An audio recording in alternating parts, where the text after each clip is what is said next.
Hey guys, BJ the Brave here, back with some exciting Warpforge news, and today we are going to be revealing or are we doing six? Some new cards from the new Eldar reinforcement drop, which is going live this week. That's right, going live this week. If you've not seen the Ecclesiarch's channel where he probably an hour before this went and revealed the first set of cards, then definitely head on over there right after this one and check out what he has got. Alright, without further ado, let us dive on in. Okay, so first of all, we have got the Howling Banshee Exarch. This is an epic card, and as you can see, this thing is coming in at a whopping 5 energy cost with 6 health, which is always a good sign. One more than what it costs. This is a melee orientated troop, and it is infantry. It's got 3 range. It does leave a waystone when it dies, so that's important to note. And it comes with camouflage, right? So the turn we play this, it's not going to be able to be touched by spells. And its ability says strike, give +1 melee to your units. Interesting. So obviously we've mainly seen a sort of range attack builds with the Eldar. There are a few units that are more melee focused, but this does suggest that the this release is going to be a little bit more melee damage focused. So let's see how this combines with some of the other cards. Next up, we got the Swooping Hawk Exarch. Another one that we already had the Swooping Hawks, but we never had the Exarch, right? Again with the Waystone, 6 energy, this time 6 health. It is a flying unit though, right? So it has to be attacked by most units on the range. Interesting that it's got the 5/5, so it trades quite well into enemy flyers. And the ability is very unique in Warpforge. It says rally, give Vanguard to an enemy this turn. And when I first saw this, I thought, well, why would I want to do that? But then I realized this gets around enemy Vanguard, guys. So this is fantastic for an aggro deck where our opponent is playing some big Vanguard. You imagine they play a Rogel Dawn, even though they're like down to 10 health. And suddenly you slap this thing on, make the Warlord have Vanguard. Now you can ignore the Rogel Dawn and just go face. So yeah, really interesting mechanic. Completely brand new. Only time we've seen this in Warpforge. Very interesting.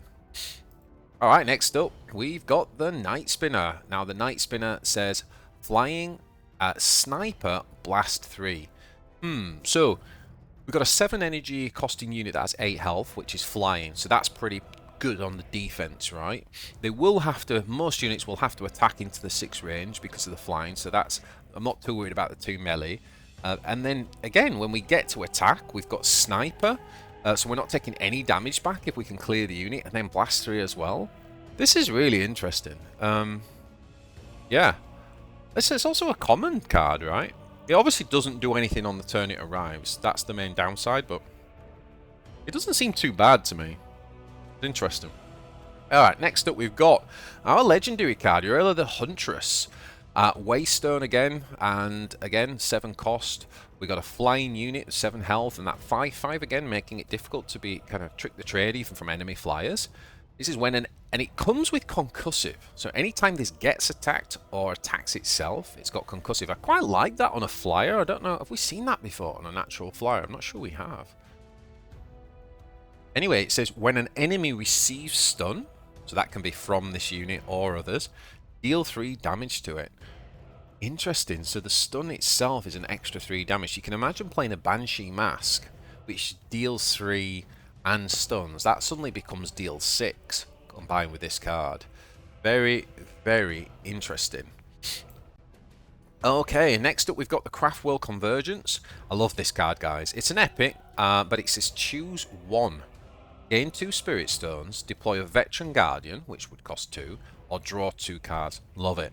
Love these kind of like Swiss Army knife. Give me options, give me decisions to make, give me different lines of play. Really, really cool, really flexible. I think this is going to fit into many, many decks. Yeah, really, really interesting card.